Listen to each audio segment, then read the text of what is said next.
What's up, YouTube? Tony Swedberg back with another video, and this is car sales, how to make six figures a year selling cars. Okay, so this is a live stream right now. We are live, and people are gonna hop on.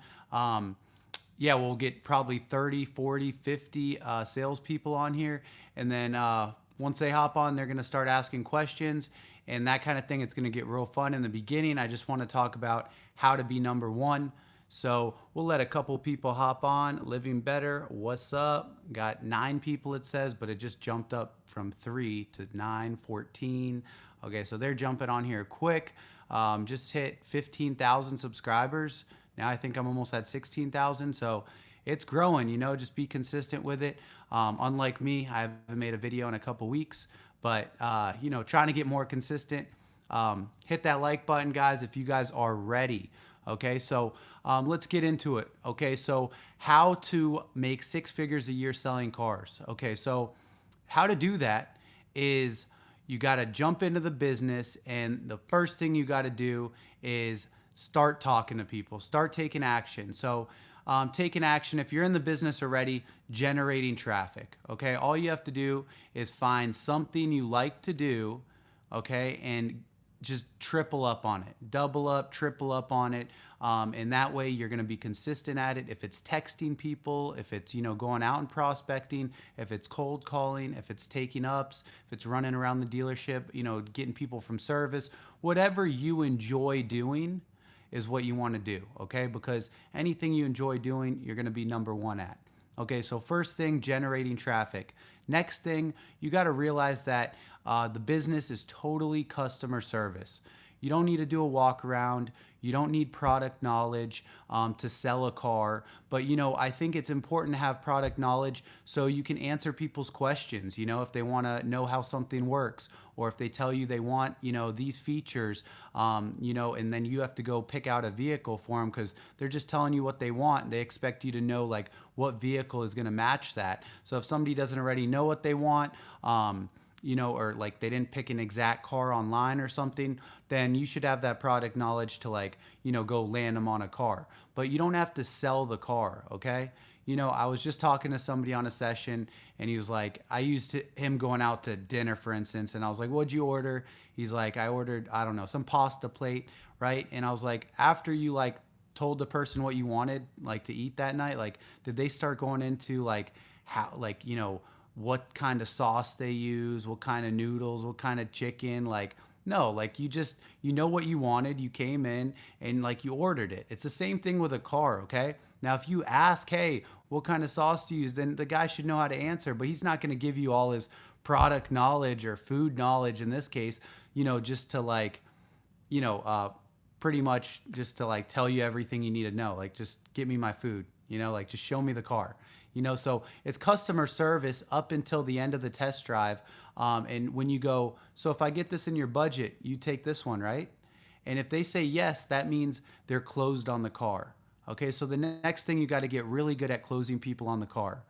Okay, meaning if they said, oh, well, we still have some other place to go look, and maybe they're in a Subaru and you sell a Honda. So they're just looking at Honda and Toyota and Nissan and Kia and all these other brands.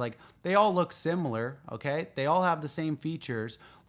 Don't try to sell your product when everybody else's product is the same. Okay, so that being said, you got to be really good at closing, and how you're going to be really good at closing is being a good storyteller.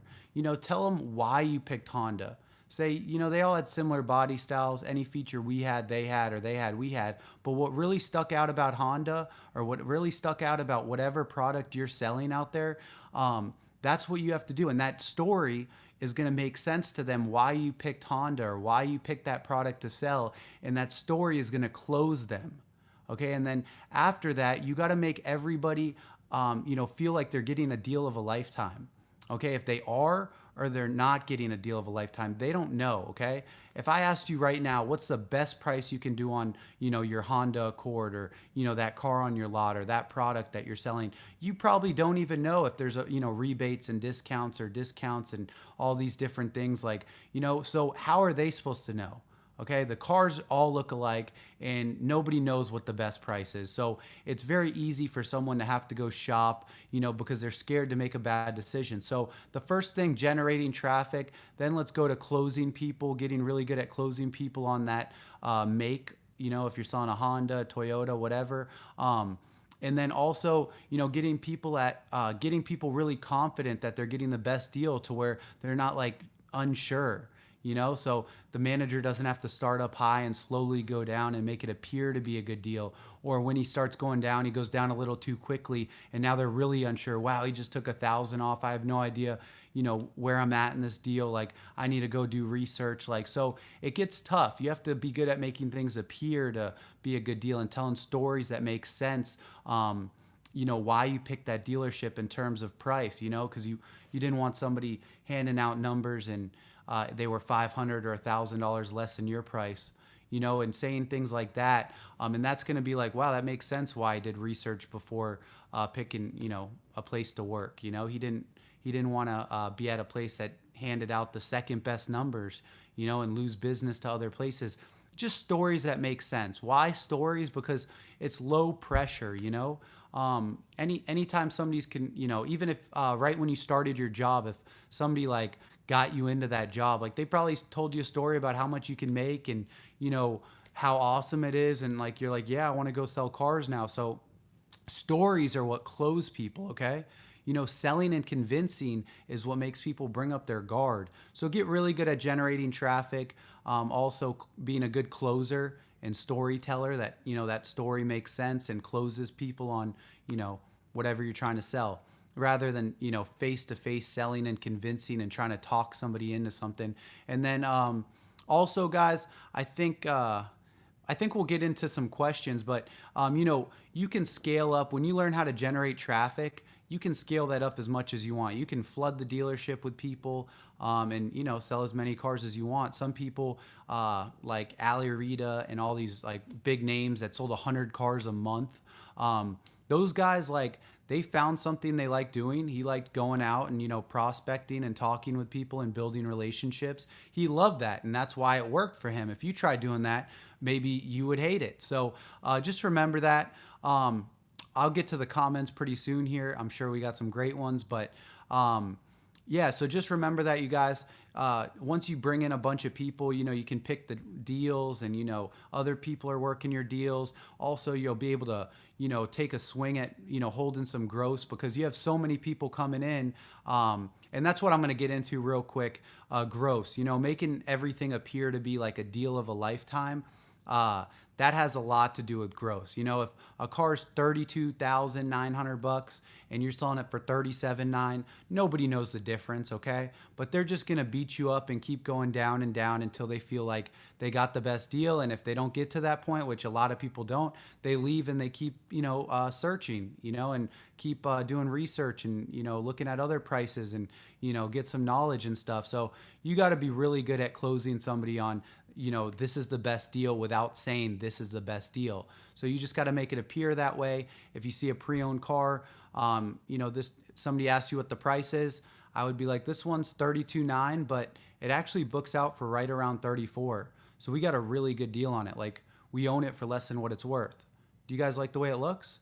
Great. I'm going to go run and grab the keys. I'll be right back. Can I get you guys a water? And right there, before they're even ready to buy it, like, I just, pretty much did some price anchoring is what it's called. Price anchoring is like, pretty much price anchoring is, to give you guys an easy example, it's like, let's say you put, just for fun as an experiment, let's say you put a car that has a sunroof and leather and has, backup camera, the basic stuff, but sunroof and leather, right?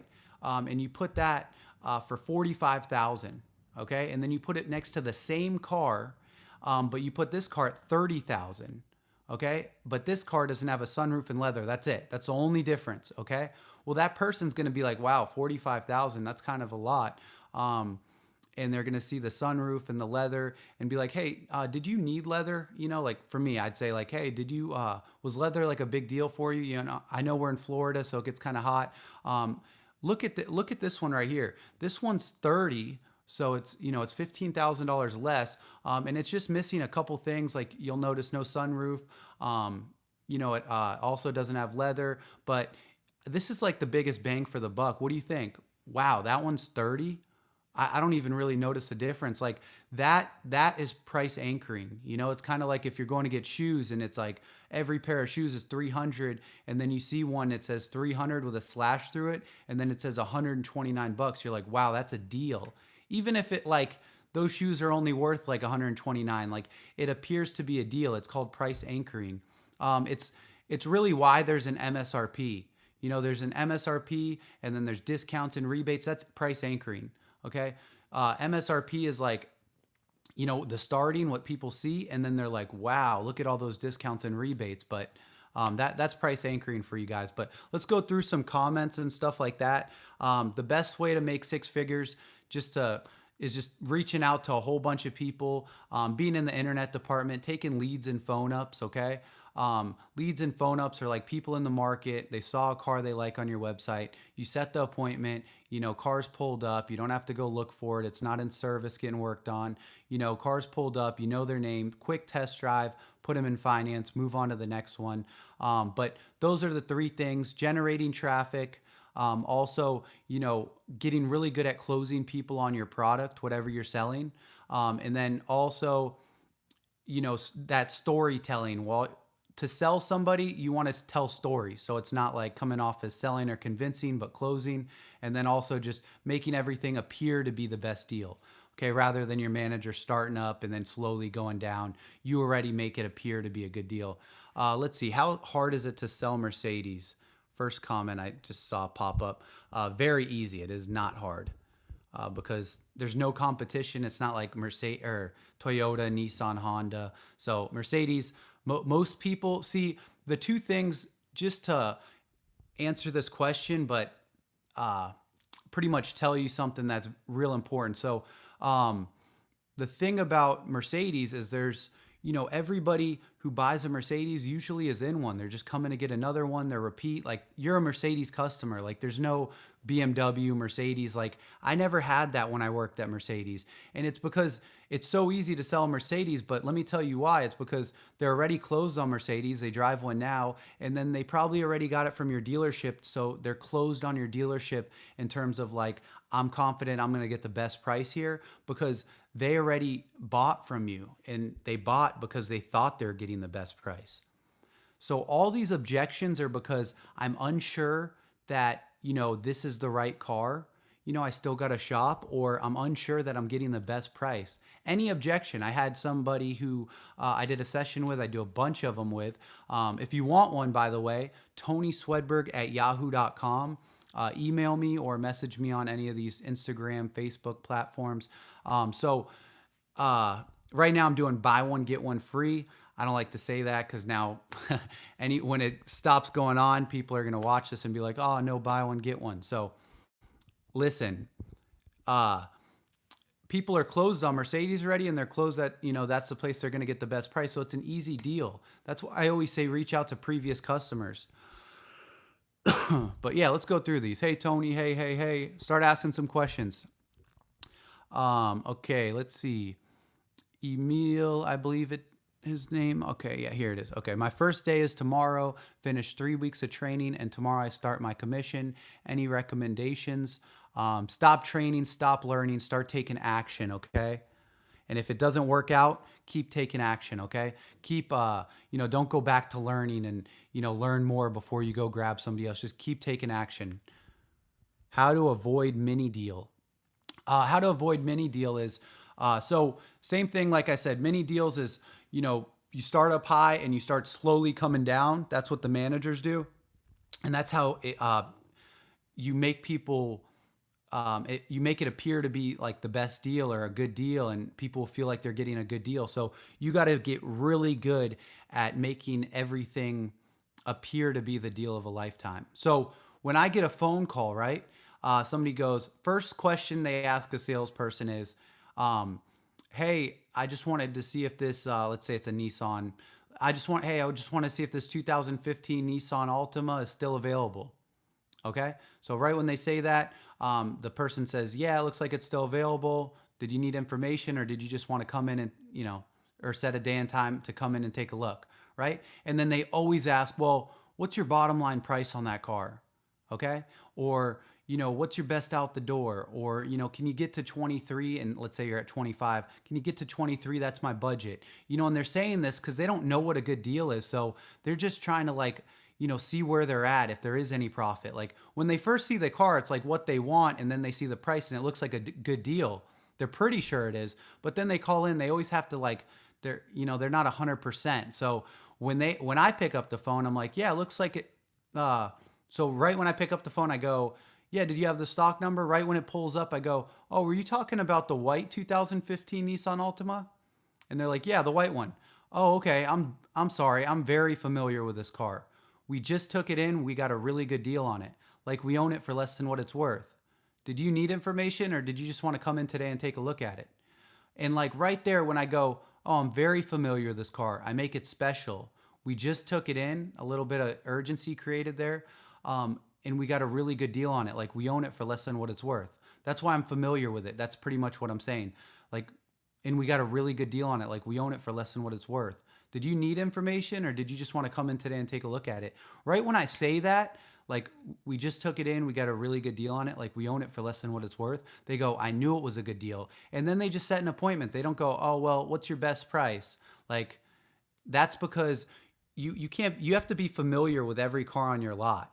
Okay, because that makes it special. If you work there and you don't know what car they're talking about, like that's just gonna like kill the emotion. They're gonna be unsure if it really is a good deal. This guy doesn't know. All right, so 43 people on here. Wow, just got a $10 tip.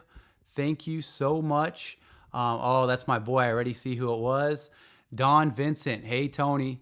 Hey, what's going on, Don? Let's jump on a session, man. I think we're past due. First, last. That's funny, that's your name, but I still remember you like that really is your name. All right, so let's check it out here. Okay. Hey, Team Money, what's up? Glad to catch you at the right time. Hey, thank you. What's up, man? What's happening, Tony? Nothing much. Have you done trade-ins or buybacks? Kelley Blue Book instant cash offer. Yeah, so have I done trade-ins or buybacks? I mean, people trade in and yeah, we buy their car. Kelley Blue Book instant. I haven't done that Kelley Blue Book thing. Like if, trying to sell or convince somebody's the wrong way. If you ever watch somebody like, hey, this is what the market value is, or this is what Kelley Blue Book says, like, and you put the sheet next to like, what you're giving them so they can see, or this is whatever. You're just trying, like, even if the sheet is legit as can be, and it's like, whatever, they're just not going to believe it. They're going to be like, oh, I don't believe the sheet. Like whatever the sheet says, like they just, cause they know they're being like sold or, someone's trying to sell them and like convince them. So how to respond to, I'm still shopping around. I'm trying to get the best deal. Okay. So, let me know if this is like in person or what. So, how to shop around. So it goes back to the two things. All your questions, you guys, are going to go back to two things. They're either unsure this is the right product, or they're unsure where to get the best deal, or if they're getting the best deal. They don't know what the best deal is, so they have to. So how to respond to I'm still shopping around and just trying to get the best deal. Be like, oh, okay. Listen, I did a lot of price shopping before, picking like what dealership I wanted to work at, because I didn't want to hand out pricing and somebody was, $500 or $1,000 less. So if you guys like the car, I'll make sure you like the price. Did you guys like the way it looked? And then boom, right there. That's how you tell a story real quick about, how much research you did. Pretty much you did the same thing they're doing and you gave a good reason why. Don, let me know if you have any questions, brother. I appreciate the $10 tip. Anybody who's asking, I see people on here. Anybody who's asking in the comment section, there's like, you can hit the money sign and you can send a tip and ask a question. I'll give you a very long answer. No question from Don, just showing love, but hopefully he comes up with some. I like to give back, especially when you guys are hooking me up like that. All right, so let's get back up to the comments. All right, so that's what I would do for that. And let's go. Thanks for your videos. Just started working at the car industry this week. Super strange work environment. Your videos help me out a lot. That's awesome. Hi, Renee. I'm about to start Kia soon. I have never sold cars before. I am worried because I am a woman. Don't be. Have you seen a difference between men selling cars and women selling cars? Um, yeah, I think that you don't be nervous, okay? Don't be nervous, but nervous is good. It's like you're getting out of your comfort zone. You're learning new stuff. You're doing new stuff, so that's always good. But my sister sold cars only for 8 months. She broke the record at Infinity, and then she also moved up to finance. And then she went to, after another like 6 months, she went to finance director, and then she went into corporate. So she moved up extremely well. I think woman's voice is awesome. I think women like talking to women. But yeah, so the two main things, they got to be confident that's the right car. Or, if it's a Honda you're selling, Nissan, Toyota, Mercedes, whatever. And they have to be confident that they're getting the best deal, and they always buy. So just because the person likes you and you're their best friend, or you're a girl and she's a girl and she's relieved that, she's talking to a girl, I think that you lose track of what really matters. And it's those two things. Oh, you've been so awesome, but I still have some place to go look or whatever. I even have people who are like, oh, well, I got to make sure the car that I totaled. I don't think I've ever had 50 people on here. We got 50 people. Taught me a lot. Let me get through these comments quick. I started my first car sales job next week. Hey, congrats. Car pulls up. Who can it be? How hard is it to sell Mercedes? What's a good text to send customers when they haven't followed up, when they haven't been followed up by with another salesman? We can take over the customers after 72 hours from original salesman. I work at Ford in Texas. So best text for somebody who you need to follow up with, I would actually call that person. I would call somebody who's in the market, okay? Because somebody in the market, when I tell you about like stories and how to use them to help close the deal, and tell stories to close somebody on the product and close them on why they're going to get the best price at your dealership, like you could call that person back up and close that person. So what he's saying is, I forgot who it was, but what he's saying, let me see, Cecile, I believe. That I think that's what the name was. But what they're saying is, people maybe who are new or just don't follow up with their customers. If they're in the market, I would just call them, be like, hey, John, hey, who's this? Hey, it's Tony over here at, Mercedes. How you doing today? Oh, I'm doing good, Tony. What's up, man? Hey, I saw you're in here and you worked with Tyler for. I saw you worked with Tyler. I just want to see how he took care of you. Oh, okay, cool. Did you like the car as well? Oh, okay. So did it just come down to price? Is that why you didn't buy? I saw you didn't actually purchase a car from us. Yeah. We couldn't get to an agreement. Well, hey, Tyler. This weekend we have about $40,000 of dealer cash, and that's one of the reasons I'm calling. And so this is what I'd say. Tyler, hey John, we have about $40,000 of dealer cash for this weekend. Obviously, I can't use it all on you. You'd get the car for free, but I can use maybe $500 or $1,000 to help make a deal. How far away were we on the deal? Something like that. Or if they're still shopping, then oh, what else are you looking at?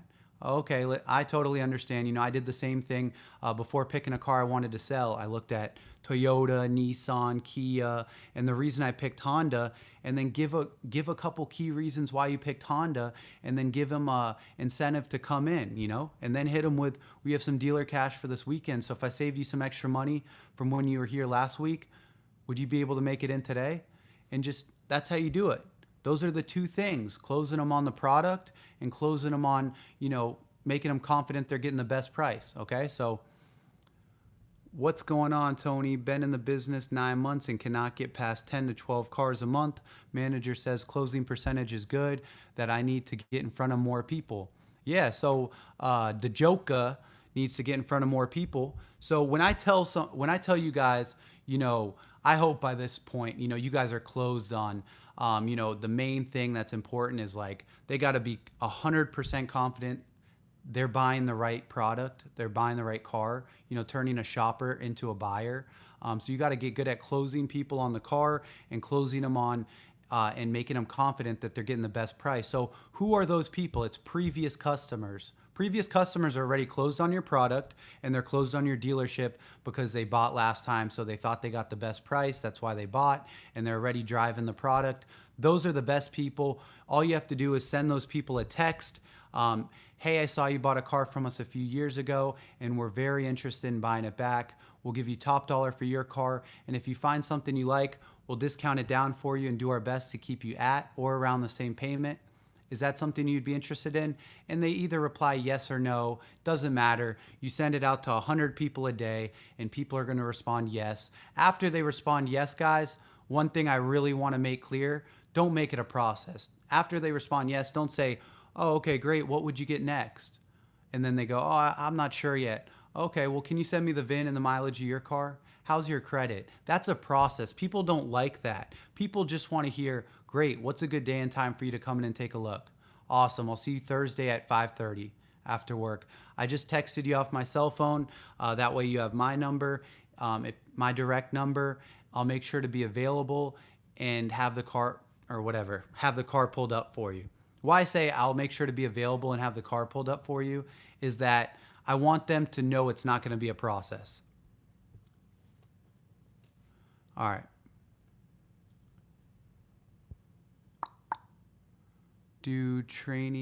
Go for the training he offers. It is worth the investment. Hey, thanks, First Last. How do you respond to a customer who is insisting?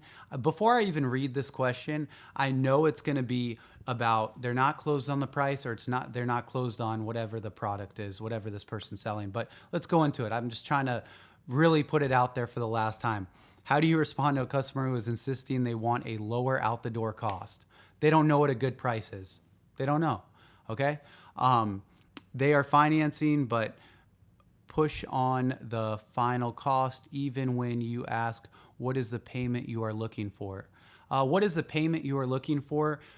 What you're doing is you're avoiding the objection is like the out the door number, and you're trying to bring them back to payment without like solving the first objection. So you can't do that because it's going to come off bad. So in that situation, I justify the price just like everybody does. So this person's name's Jerry. I'll use the customer's name as Jerry. So Jerry, I can tell you're smart and I can tell you did your research. Obviously, there's a couple things. So the rebates, that's free money. That comes from the manufacturer. So in this case, let's say Nissan. So that comes from the manufacturer. In this case, that would be Nissan. I made sure to get all the rebates. Most of it's dealer cash. But there's a couple I couldn't use. If you're going from lease to lease, that's $1,000. Or, if you're in the military, dealerships are going to give you $500 or $1,000 for that. It's only $500 here. So there's a couple I couldn't use. The discounts, those come from the store. So I made sure you got all of those. And then, you just have your taxes and transferring your tag and everything. So what price did you want to be out the door? Was there a certain number you're looking to be at? Okay. Let's say it's 40,000. I'm at 42. So in that situation, I would go, well, I want to be at 40,000. That way, you get the deal you want, you're happy, and I get a sale. But I made sure to get all the rebates and the discounts. But one of the reasons I picked this dealership is because we have a really good finance team. And on a loan like this, financing this much, a few percent of interest comes out to thousands on the back end. So I won't be able to save you any more money here, but I'll make sure to take care of you on the back end, okay? And that's how I would close that deal. So what I did is I justified the price, but I also gave him a reason to sign. So think about it. I justify the price, but then I use that close, right? And what that close does is it takes his focus by saying, how important interest is. And it takes that focus and puts it on finance. And then I talk about, why I picked that dealership and, how we have a really good finance team. So even if this guy, Jerry, thinks he can get maybe a little bit better deal on the car, right? What if when he goes to that dealership and he does get 500 more off, what if they don't have a good finance team? Ooh, now he's got to buy. pretty sure it was a good deal, but then he's also going to get taken care of in finance. Boom, he signs. And then the finance guy gives him a rate and explains why it's the best rate if he has any issues. I've never had any, and I've been using it for years. That's like probably the best close I think I have. I mean, for that situation, you know, it's a good close, man. It works. If you guys get that down, not just like, you know, listen to it and then kind of use it and pick it up real quick. Like if you get it down, you guys are going to sell a lot of cars and make a lot more money. Even when I tell you to make a pre-owned car appear to be a deal of a lifetime, if they try to negotiate, you can use that. Well, that's pretty much, there's no discounts or rebates on a pre-owned car. It's kind of like we just take it in on trade, then we bring it through the shop, and whatever the shop bill is, if we had to replace anything, new tires, whatever, we just add that to what we took it in for, and that's what we own the car for. So there's no discounts or rebates. But one of the reasons I picked this dealership is we have a really good finance team, and like you use that close, right? Put their focus on finance and how a few percent comes out to thousands. So I'll make sure to take care of you on the back end. Okay. Like you say that and you close them like, and to make it appear to be a good deal. Like, dude, you can make some 6-pounders, 8-pounders, 10-pounders, just by doing that. Like nobody knows the difference if this car's worth 29 or if it's worth 39 even. So Jerry, I hope you like that, man. Replay it and, get it down. I promise you it's going to be worth it. Don, thanks again, brother. $10 tip, man. That is my man. You the man. Think about it. I got 15,000 subscribers. If everybody sent $10, you want to be a millionaire quick. That's how you do it. Well, 15,000 times 10, what would that be? That would be 150K. That's insane. But it's not, obviously not realistic, but just to think about is fun.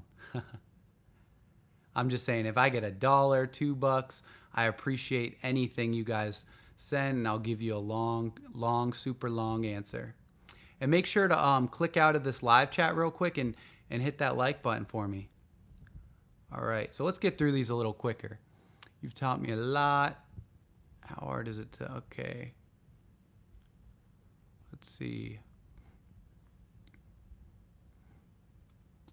How many dealerships have you worked for? I've worked for a lot, like over 5, but most of them are the same company.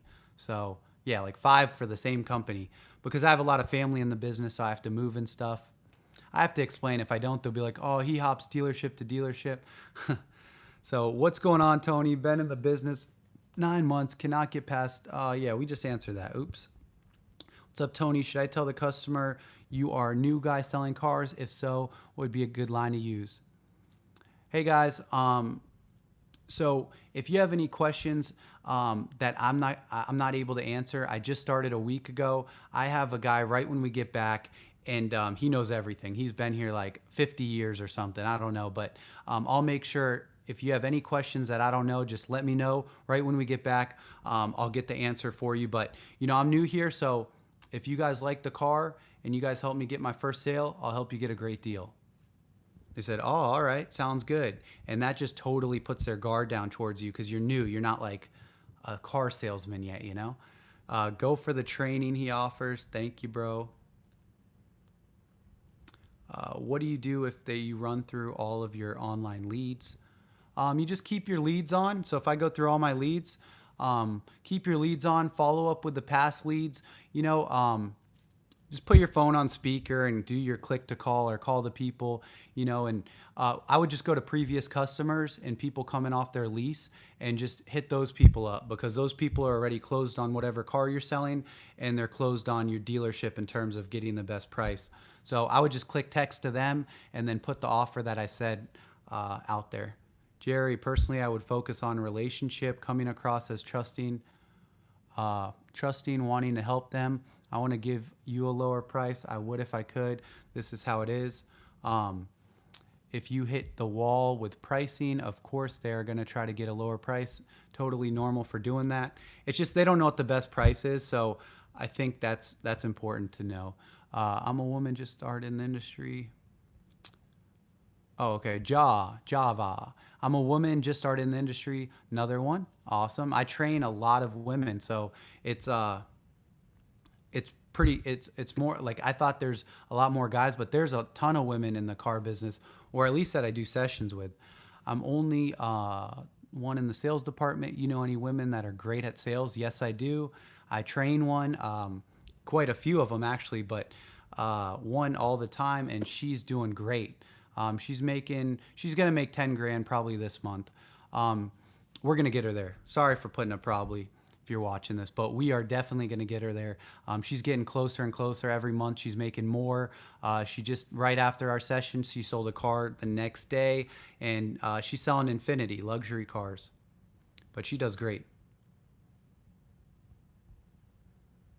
Okay, hey, just switch roles at the start of the month from internet appointment setter to, okay, so BDC to internet sales. Great. So now setting appointments, those go really good. So now you have that skill.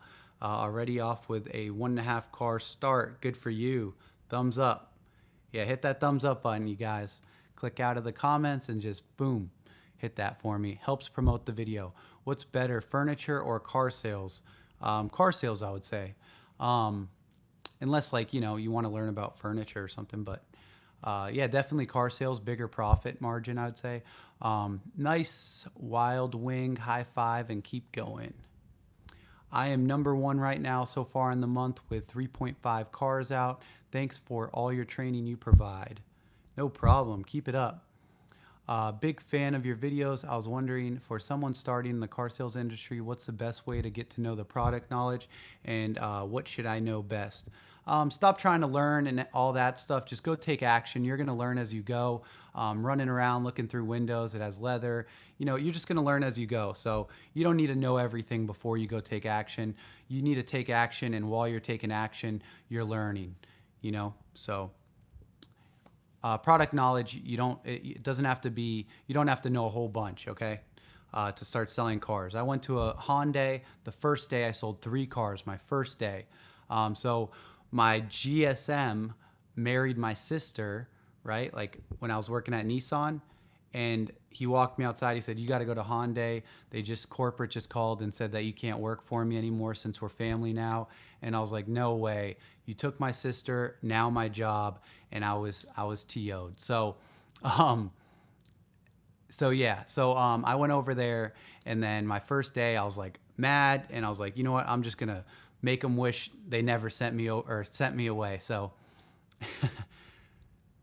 I went over there and sold 3 cars. Whatever you feel more passionate about selling and sales, ceiling is high, set attracts go-getters. Yeah, whatever you're more passionate about with the whole furniture, cars.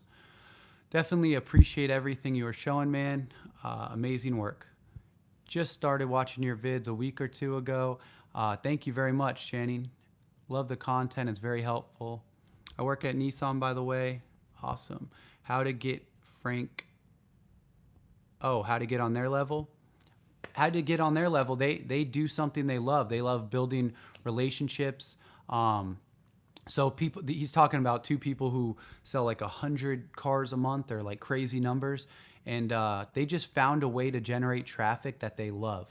Okay, they don't have to be the best salespeople. Okay, they don't have to be the best salespeople, but if you're the best like prospector and like at generating traffic and marketing and stuff like that, that's what matters. You can never scale up how many ups you take. You can only take so many ups. And once you get to that point, there's no going up. But in terms of like generating traffic, you can scale that up as much as you want. How many texts you send, how many people you talk to. They found something they like doing, and they did a whole bunch of it. What's a good text to send? Yeah, read that. Cool. So assuming the buyer is a good negotiator, what would you say a buyer, they are in of the deal? I don't know. I couldn't repeat the question. They are in control of the deal. I would never try to take control. I would just, they're the priority. Okay. What builds emotion? Okay. What builds emotion is when you're the priority. Okay. So okay, for instance, let's say this might be a good example. I don't know. Let's hear it. So, when I answer your comment and I say your name, like right now, Barry Maddox, what's up, man? How do you research the dealership to work at? Now I'm reading his question. I shouted out his name. Like he's the priority. What happens? His emotions are high, right? He hears his name. He's like, no way, this is my question. He's sitting there like, oh my gosh. Hopefully I'm not trying to talk myself up like I'm a big deal or something, but making somebody a priority, and that's going to get their emotions up, okay? And that's going to get them to put their guard down. So when you justify stuff and you're not like, let me see. So when you justify the price and then like you go for a close, but you're always making them the priority and stuff, like you try to get them what they want, but then this. So, but one of the reasons I picked this dealership, so we have a good finance team, and you hit them with some close like I was talking about earlier, you're totally gonna like close the deal. Okay. So sorry, I got a bunch of people liking stuff and on my different Instagram and Facebook. Go add me on Facebook and Instagram, you guys. All right. So I started to sell cars 15 days. And I've already sold 20 cars. Awesome, David. That's my goal in 15 days to sell 20. And then that way I don't have to stress the end of the month. I always hit, over 20, 25, 30, whatever. I like this job. I'm still learning the documents and credit and financing. I started to sell cars 15 days. So he's been selling cars 15 days. And he's already sold 20 cars, and it's because he's taking crazy action. Okay, he's not like on the whole, oh, it didn't work out, let me go learn more, I'm not ready to sell. No, he's just grabbing everybody and their sisters and brothers. All right, so yo, Tony, BDC agent for 3 dealerships and auto group, the top salesperson at one of our stores, wants to mentor me in sales, but I get nervous because the store gets so busy, often 1 hour wait lists on Saturdays. Is this something I should be nervous about, or is this an opportunity to jump on? Yeah, I mean, if I would take what you want from his process. I sold a car to a guy that is financial advisor and he sells life insurance, gave me his info because he liked me as much as a person as he did a salesperson.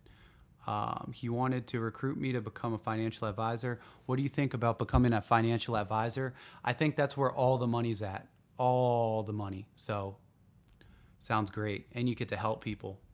So yeah, I know some rich financial advisors at a young age and people who are retired, like I was just talking to one the other day. That's why I'm kind of pumped about that question.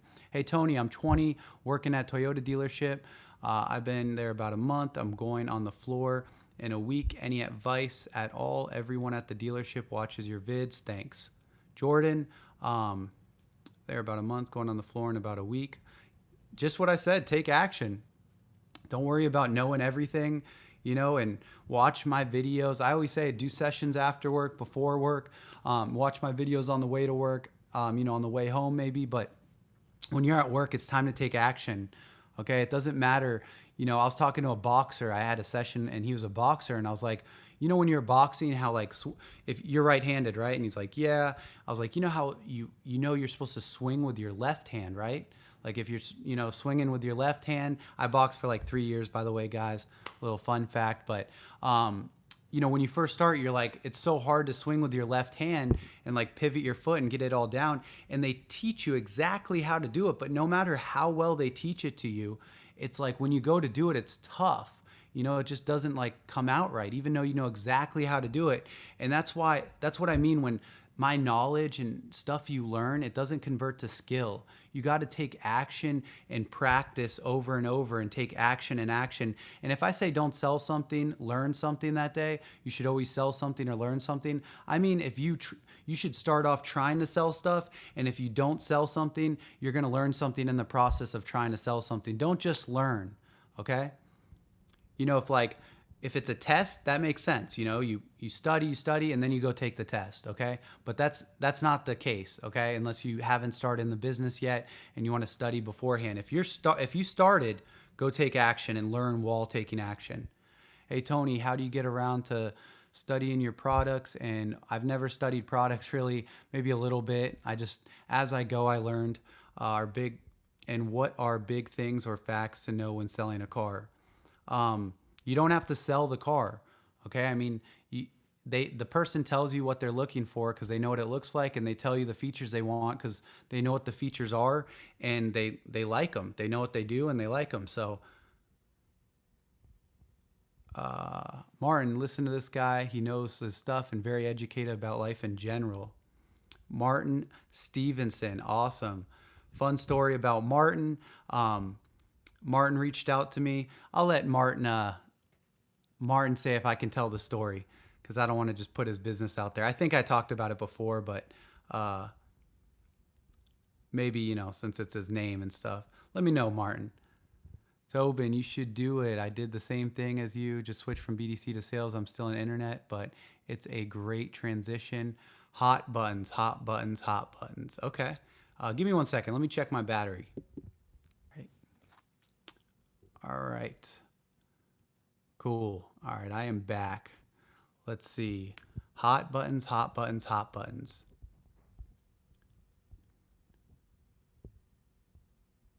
Okay, so Dawn says hot buttons, hot buttons, hot buttons.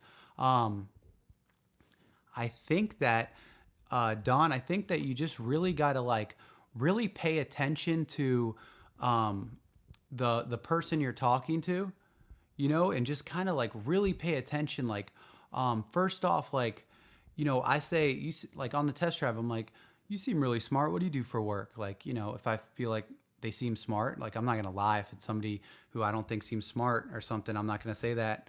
But you know, if it does come off as somebody who like is smart, I say that because oh man, all right, let me get a batter. Let me get a charger thrown on here.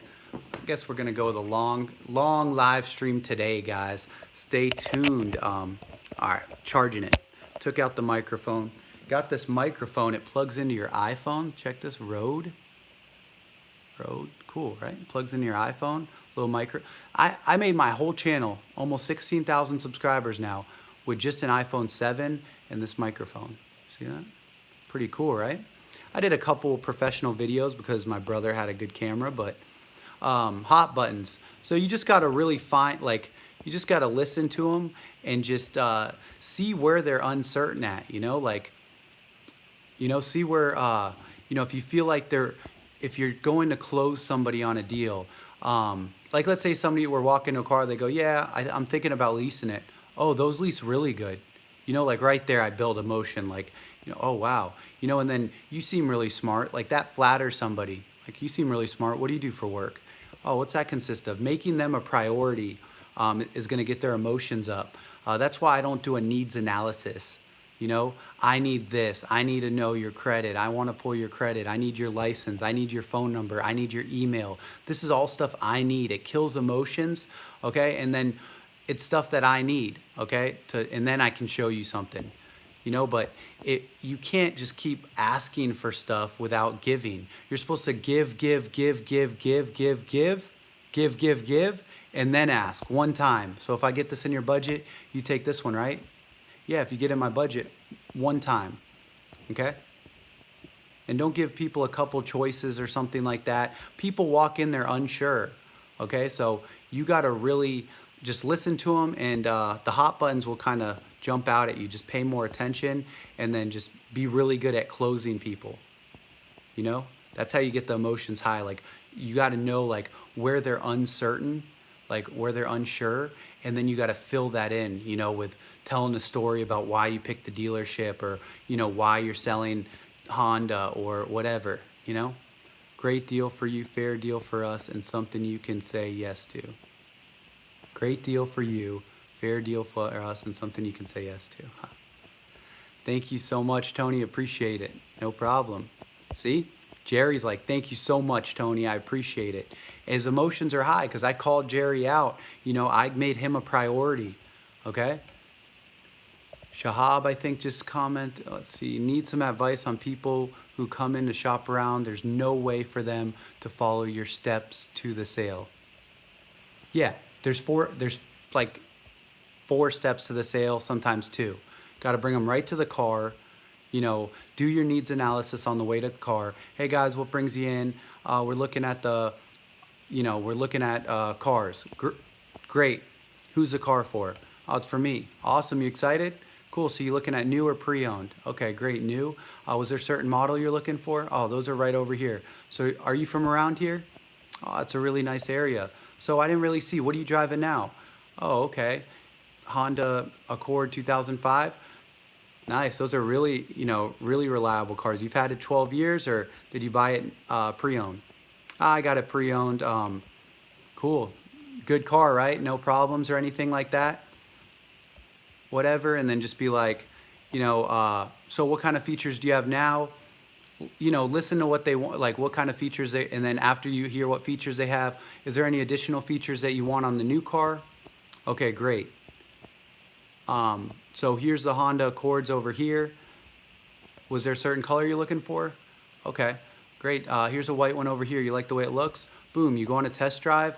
At the end of the test drive, you just, tell them where to drive. After you tell them where to drive, sorry, I'm speeding through it. I'm trying to get through these comments quick, but all I say is notice how smooth it is, because then they notice, they already know what the car looks like. That's why they're, coming in. They saw it online probably, or they just know what it looks like. They already know what the features do. You don't got to talk about them or sell them, okay? Because they already know about them. So that's why they're coming in to just test drive, Notice how smooth it is? That's why I say that, because they don't know how it drives. They haven't drove one. They just know all about it. They know what it looks like. And then maybe notice how comfortable your seat is. Great. So did you have any concerns about this one? No concerns. They usually say that. Why? Because they know what it looks like and they know the features in it. That's why they came in for that car. So then you go, great. So if I get this in your budget, you guys would take this one, right? And I just assume the sale. And what that means is it's a trial close before the test drive ends, 3 minutes before you pull in. So if I get this in your budget, you guys would take this one, right? And then if they say yes, that means they're closed on the car. The two things that matter, they got to be closed on the car, and then, confident they're getting the best price. So if I get this in your budget is like, if I get this in your budget means if the numbers are perfect for you, you would take this one, right? And you take this one, right? Means are you closed on the car? So if the numbers are perfect, you take this one, right? If they say, oh, well, we still have some other place to go look, that's how I know, ding, ding, ding, they're not closed on the car. So now I got to close them on the car, okay? And then I got to go for the close again. But then, if they do say yes, then great. Yeah, let me see what I can do. So do you have any plans besides this? I go back into building rapport. We park. So I greeted them, walked them straight to the car, test drove. At the end of the test drive, did the trial close, made sure they're closed on the car, got their trade in. When I first go inside, you guys, I already got their trade information. I got their emotions high because I made them a priority, took them straight to the car. The only questions I asked is, what are you looking for? Is there any additional features you want? Do you like the way this looks? Great, I'm gonna go run and grab the keys. Can I get you a water? Made them a priority. And then after making them a priority, I pull in, I got a commitment they'll buy if the numbers are right. I get the trade information right after we park. I go inside. They're sitting back on their phones, patient. Okay, I know it's 5 minutes to do a guest sheet or needs analysis or whatever sheet you do when you bring them inside at first, but it feels like it's 50 minutes. At this point, they're patient. They're like, here's my license. Yeah, my phone number is 813, blah, blah, blah. Even if it's nice to get the trade in before you go look at cars, they don't want to do that, okay? Even though it's like, by the time it's done, it's still, they don't want to do it. At the end, the manager will go out there, look at it, and get you some numbers. So, but when I do come in, I fill out that guest sheet so the managers are happy. I fill it out real quick. I don't even got to ask them questions. I just write what car we just drove, right in their trade that just, I put in the system, it populated. I got to see everything about it, filled that in, then I just go, so was there a certain payment you guys were trying to be at? Okay, $400 a month. And did you guys want me to show you with money down or no money down? Not like how much can you put down?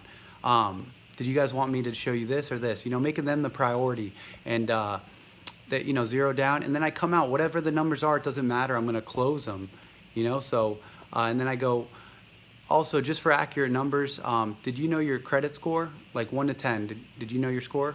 Whatever, something like that. Then write it down. What do you think about the best lead source? 18 is perfect. Hey, Channing, thank you. What do you think about the best lead source? I've stuck many car gurus. What's the best for you? Yeah, Car Gurus is awesome. Every time I get a Car Gurus lead, I sell the car.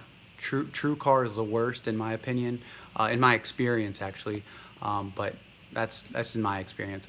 What's the best way to keep control in a sale with a very demanding customer? Make them the priority. You don't have to stay in control.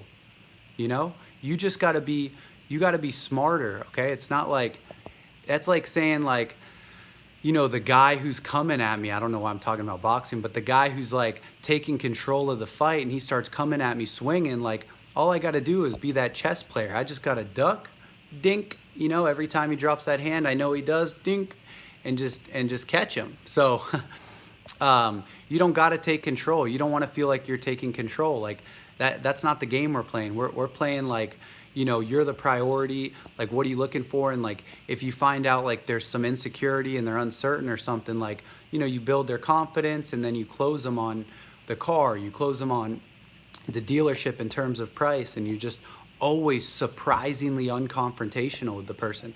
Best advice on being on the floor on a slow traffic dealership. Just texting people, reaching out to previous customers. Watch this video again. You'll see. You'll have the idea. My dealership is part of KBB purchase program. Any info calling these clients? Oh, why is my phone not charging? All right, let me get this charger going.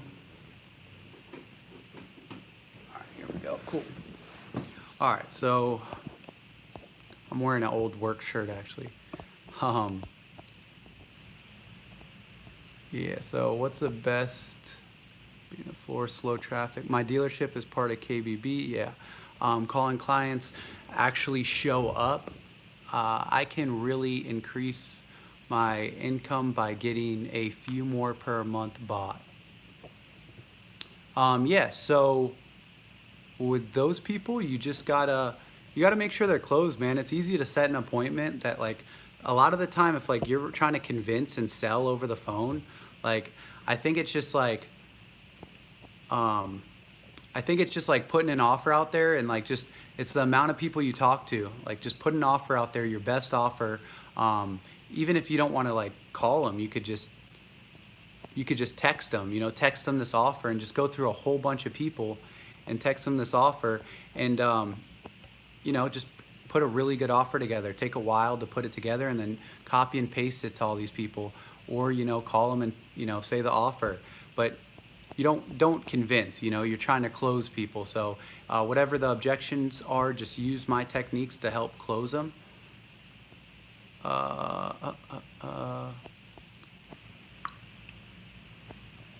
Let's give some love to this guy and let's share his video to promote his channel.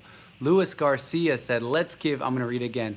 Let's give some love to this guy and let's share his video to promote his channel. Thank you. You're awesome. Yeah, hey, if you know a salesperson, tell them to subscribe, please. It really means a lot. How to follow up with clients that unlikely to buy a car. I would just follow up with value. Like whatever that person wanted, like you should have put a note in your system what they're looking for, and then or maybe they're shopping and they're just like shoppers, and now you can call them and use some of my techniques to close them on why you picked that car to sell, and that story about why you picked that car to sell is just going to close them. So that's what I would do, but you just got to know how people work. Also, just keep them in the system, what car they're looking for. If you don't have it, like maybe it's like a rare car, and then every month you can look at their name, and once you see it, you just go check your inventory, see if you took one in, and if you didn't, don't call them.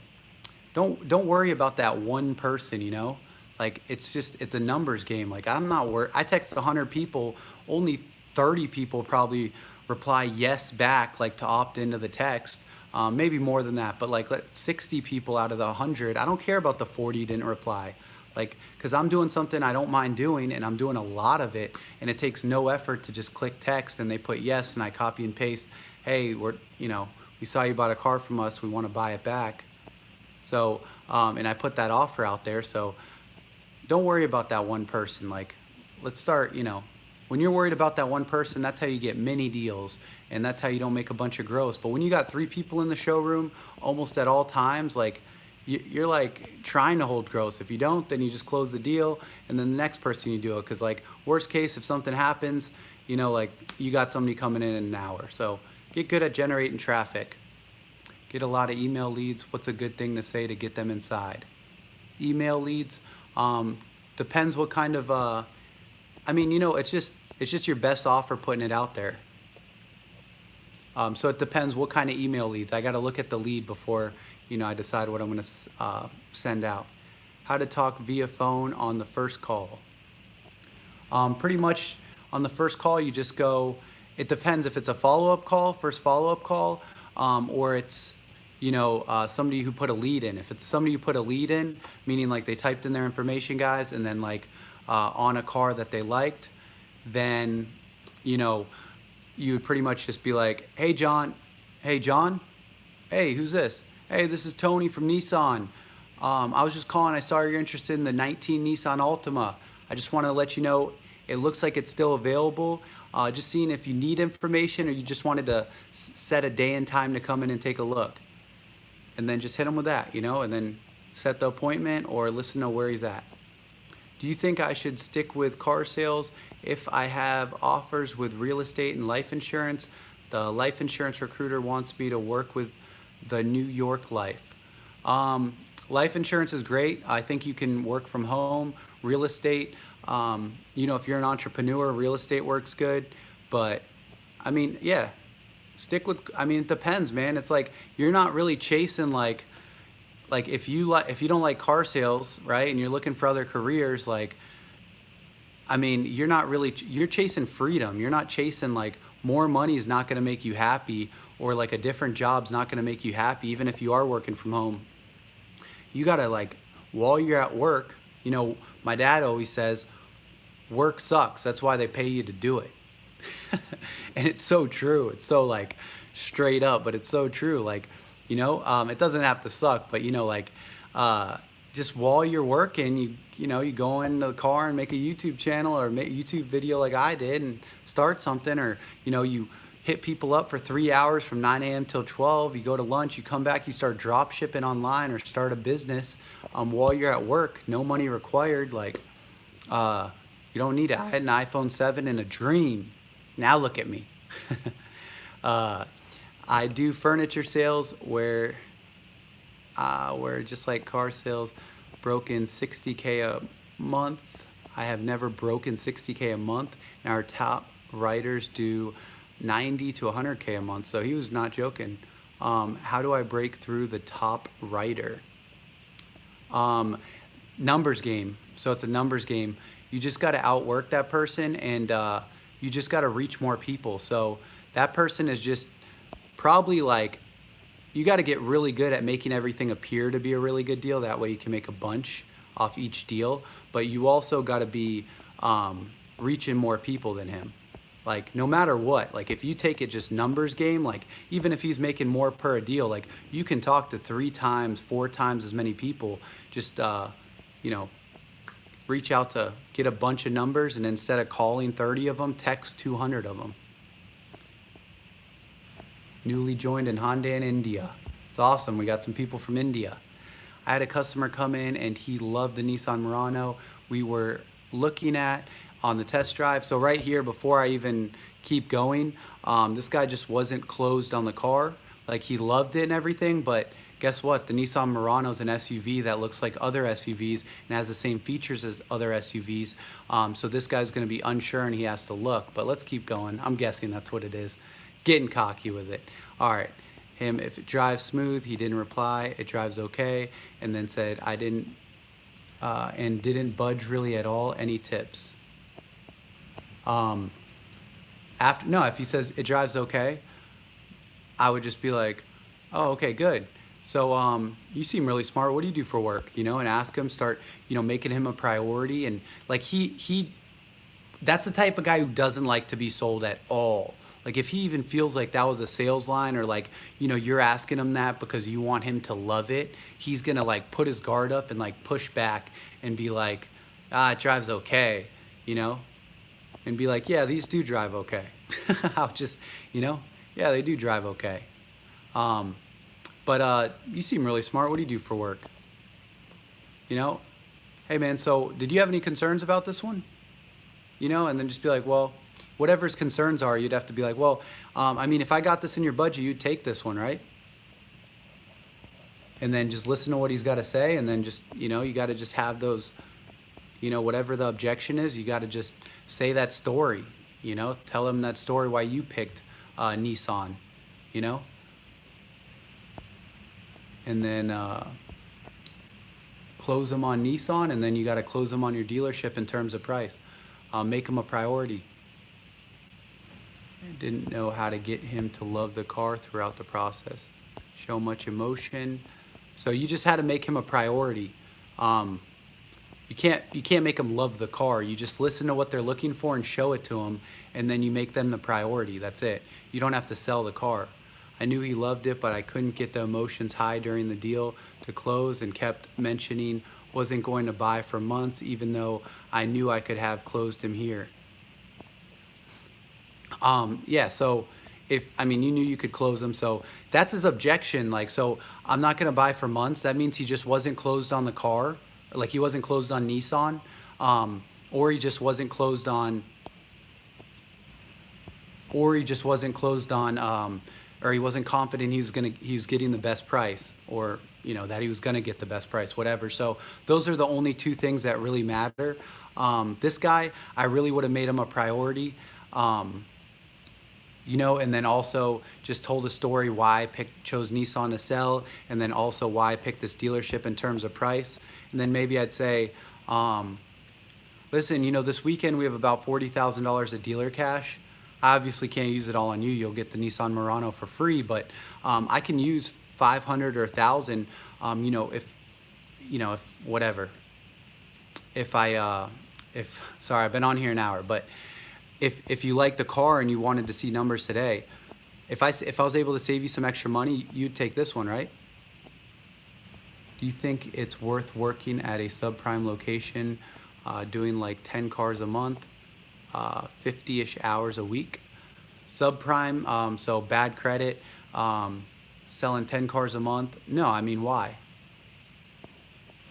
No, I mean, just, you got some experience, and then I can help you up those numbers for sure, though. Hit me up. Sessions, one-on-one. Let's go. I'm doing buy one, get one free for the next, not even 24 hours anymore. How do you create a sense of urgency to hit me up? I'll do them tonight, okay? Way better than this, way more effective, way better results. How do you create a sense of urgency to close customers on a car that is being shown multiple sales rep that same day, or to take advantage of getting either the best deal during the sale weekend? How do you create a sense of urgency?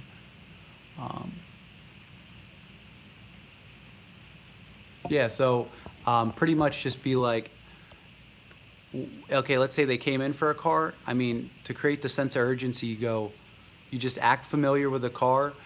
Just say you're very familiar with the car. You just took it in. You got a really good deal on it. Like, you own it for less than what it's worth. And then just be like, do you like the way it looks? And you end in that question because you don't want them to take that as like a sales pitch. That's why I go, do you like the way it looks? And I end in easy questions with no pressure. Also, so that's what I would say to this person. Car sales owned by multiple sales reps. And then just be like, if it's being shown by a few people, be like, did you need information, or were you able to just come in today and take a look at it? Oh, I can't come in till later this weekend. Listen, the only reason I asked you that is, I just rather sell it than one of these other 20 sales guys, but no way you can come in today, if it really is being looked at by a bunch of people and you think it's going to be sold. I just don't think it's going to be here this weekend or whatever. Like, I can even drive to you, whatever, or something like that. Or maybe we could, did you need to drive it first, or did you want to, I would get a deposit over the phone maybe, or letting them take advantage of getting the best deal during the sales weekend, last day of the month, etc. Yes.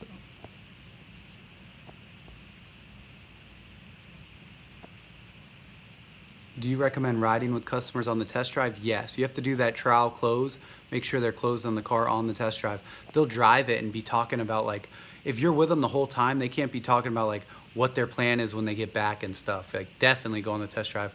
I'm joining a dealership that does 300 plus cars a month, and they get a lot of leads that come to them. Should it be hard to sell 10 a month? No, not at all. 300 plus, yeah, easy. 20 a month, let's go. One a day is what you need. Appreciate all that advice. Thank you, man. No problem. Tony, love your videos, bro. So much value in them. How do you handle the family member or friend who will not help in paying the vehicle but acts as an expert in buying cars and butting into the numbers? Customer service, Zolo. Totally customer service. Okay, I think when it's like a family member, like you just like, you expect them to be closed on the car and expect them to be confident they're getting the best deal, because that's how somebody buys. And you gotta just like totally make them the priority. Don't argue with them. If I go into like switching somebody into a lease and they're totally turned off of a lease, I go, yeah, I mean, let's just stick to financing, that, they hold their value well. It's a good car to finance as well. Let me ask you this question, and just go back into financing and stuff. I'm not even gonna try to like, argue and try to, convince him that I'm right. Like, I would never do that. So yeah, don't do that. It's like unconfrontational, man. And then just be customer service and make it appear to be, a really good deal or whatever. Hey, Tony, I'm gonna start as a salesperson at Lamborghini. Is negotiating a car deal at a high-end dealership different from Toyota dealership? Yeah, it's a lot easier, way easier. Awesome, Lamborghini, that's sweet, man. Congrats, Frank. But yeah, way easier, better credit, way more money. They circle and sign a lot of the time, so I'd say easier. How does drop shipping work exactly? A little off topic, but we're getting late in the video, so let's talk about it. Drop shipping is just, you're the middleman, or woman, and what you do is, let's say I go to Walmart.com, I go to clearance. Walmart's a huge organization. They get super good prices. After drop shipping, you're gonna realize Walmart's a place to shop. They get super good prices because they buy in bulk, right? And what you do is you go find products, you copy the name of the product, whatever it is, a TV or whatever, and then you go search that product on eBay or Amazon. And then if it's like, eBay, if it's on eBay for $279, that TV, and it's over on Walmart for, $210, then you can just take the pictures, put them on eBay. Once it sells, you get paid. It goes to your PayPal right away. You go to Walmart, you got the money, but you type in their address and their name and you ship it from Walmart to their house. That's it. You type in their information, but then you type in your card and stuff, and that way it, you pay for it and it ships to them. But so I'm taking the money from the guy who paid $279 on eBay. I'm taking that money and I'm going to buy it for $220 or $210, whatever I said, and I'm sending it out. Keep commenting if you guys want me on here. All right, if I get another $10 tip, I will stay on here. Not $10 tip, but if we get up another 10, 20 bucks, I'll stay on here for another 30 minutes. So go to the comment section, there's a little money sign. You can send $1, $2. Once you do it, everybody usually starts doing it. If you guys are thinking about it, guess what? It's time to take action. Don't be that person who's thinking, be that person who starts it. Who's gonna do it first? Who's the action takers in here? Actually, you know what? I'll do, since I'm doing these deals on sessions, the biggest tip over 25 bucks. So if you had 10 bucks, Don, in there, anybody who goes over 25 bucks, the biggest tip over 25, I'm gonna give a session to. Also, I'll stay on if we hit that 20. So if it's 2 bucks, you're just going for that 20 to keep me on here, that's cool. If you want the session, over 25 bucks, maybe you're the only person who does 25 or 26, and you get the session for that. And if somebody does 27, you can just send in 2 bucks, and then now you're at 28. I'll add them up, don't worry. and then you can just email me or message me on Facebook or Instagram, and I'll video call you. All right, just joined a dealership selling Jeep, Dodge, Ram, the Ram store. Look, I'm actually wearing a Chrysler, Dodge, Jeep, Ram shirt. Is that location up the street? Trucks are much more expensive than others. Would that be an ideal for income? The trucks aren't that expensive. They have tons of rebates and discounts too. So, no, yeah, I sold tons of them. I also love Ram trucks personally. New, not used, by the way.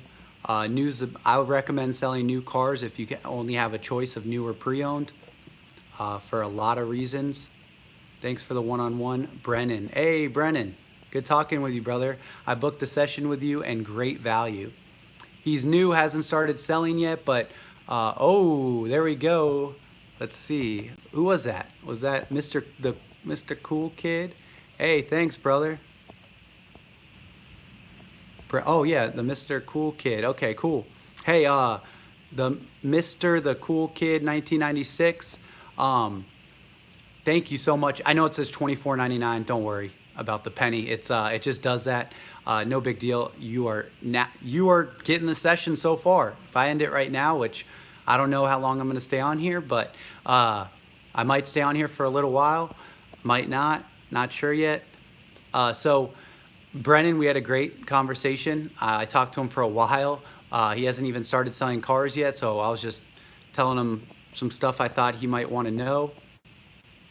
Action takers, yes, closer. Cool.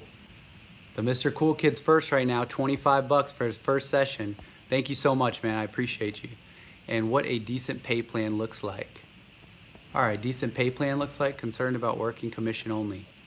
Now, you don't got to worry about that, man. If you're scared about working only commission, that feeling of being scared and, you know, I got to succeed and stuff, that's going to make you some money. All you got to do is realize everybody's on commission, and like all you have to do is double what they're doing, and you're definitely going to make a lot of money. I usually break that like $2,000 draw or $3,000 draw I get because they give you a draw pretty much like anything. They give you $3 grand. Anything over $3 grand is what you get paid. So they pay for the $3 grand no matter what, even if you don't sell a car. But if you sell $3,000 and got $3,000 of commission, you still get $3 grand. 4,000, then you get your commission checks 1,000. So that's how it works. So you're straight commission, but don't be concerned about that. Just find a good store with some traffic, and I mean, you know, I'll sell a car. My average pre-owned car, I make like $2-3 grand. I get 35 or 40% sometimes, or 30% commission on some deals. So let's say 30% on $2 grand. I mean, that's 600 bucks. $3 grand, that's 900 bucks. So, yeah, I mean, you'll make it quick. Hey, Don. Hi, Tony. I'm a, hey, Mac. Female car saleswoman, and your closing tips have really helped, dude.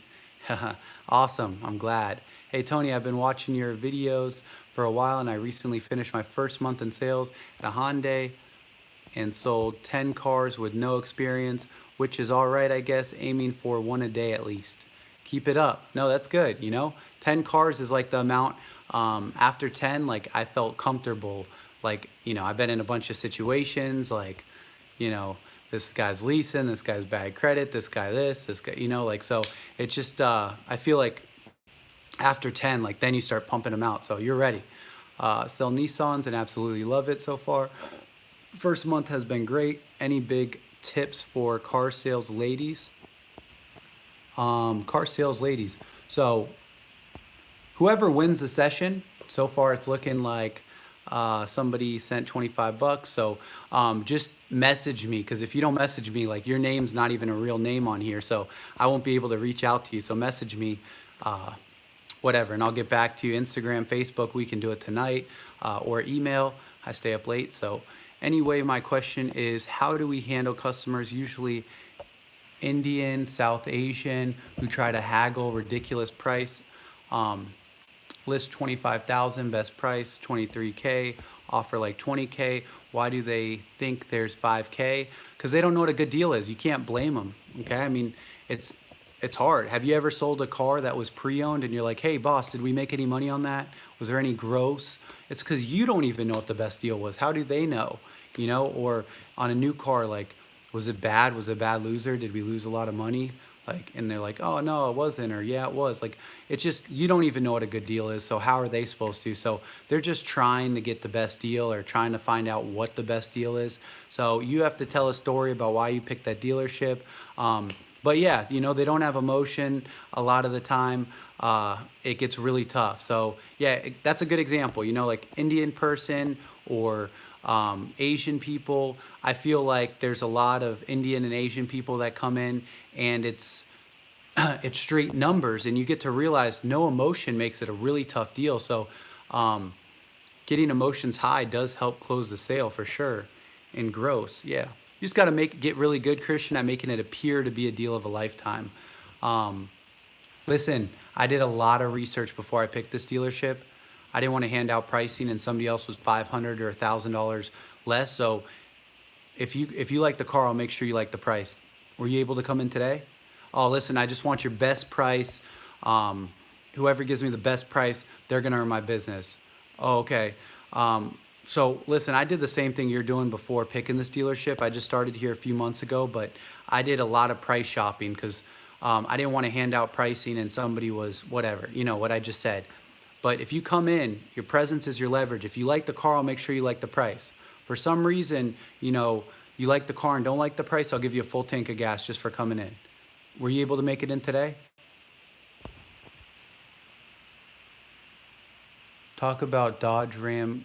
Talk about Dodge Ram Jeep Chrysler. I think it's great. Chrysler Dodge Jeep is like, and Ram, it's like, it's different. You got trucks, you got Wranglers, you got, you know, whatever they're called, Chrysler 200, 300s, like Dodge Chargers and whatever. So there's no competition. You know, there's no Toyota, Nissan. Like, it's different. It's like Mercedes. Like, it's, you don't get that like shoppers as much. So that's what I noticed. Credit was pretty good. Always had some bad credit too. Wranglers hold their value really well. So do trucks. And yeah, they got rebates and discounts like crazy. So, you know, if you need to use them or whatever. But yeah, so let's get some more questions. So far, it looks like somebody's getting a $25 session. And that's pretty exciting. Mr. Cool Kid 1996.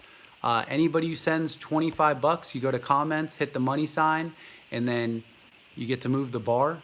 And then if you send over 25 bucks, or now it's got to be like 26, whoever has whoever gives the biggest tip over 25 bucks wins a session. But if you want to keep me on here, you know, and you want me a good answer for a question, type up a long question and send.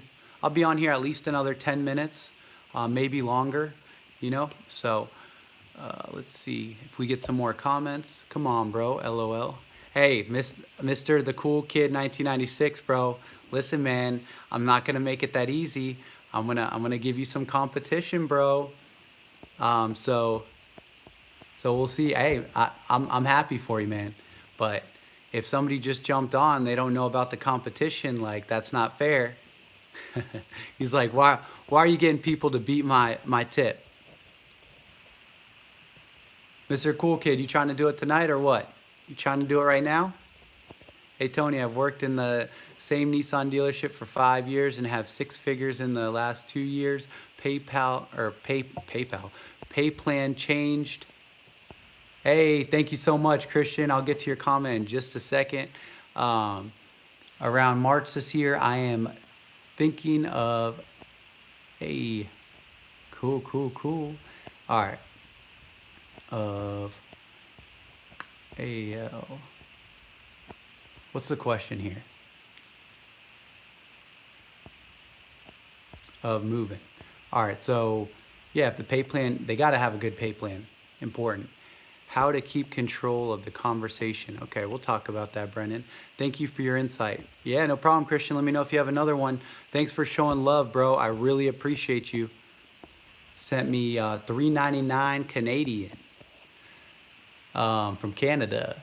All right, is there another way to hold gross if they want no money down tactics to overcome? Okay, so Brian, no money down, if they have like, okay, this is what happens, Brian. Okay, so this is a lot of talking right here. If you guys want me to hold some gross, somebody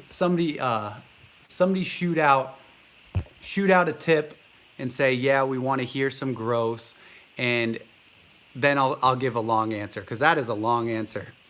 Let me get through a couple more questions, because that's a long answer, because I'll get into it. There's a lot of stuff you need to know. It's not like just show them this car or money down is gross. That's not true. You could put 10 grand down, you're making the same amount of gross. So we'll get into it, okay? How to keep control of the conversation during negotiation. How to keep control of the conversation during negotiation.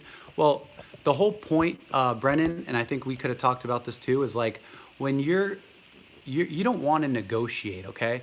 The whole time you're selling, you're closing them on, like if it's a pre-owned car, at least, like you're closing them on like the dealership in terms of price. You're closing them on the car. Like when you take control, you just listen, right? So listen to what their objection is. Tell them you want to do that. That way they're happy, they get the deal they want. And then and then you get a sale, and then just, justify why you can't do it. Like to give you an example, just saying things that make sense to the customer is like the perfect rebuttal. So somebody wants to be at $400 a month and you're at $500 a month.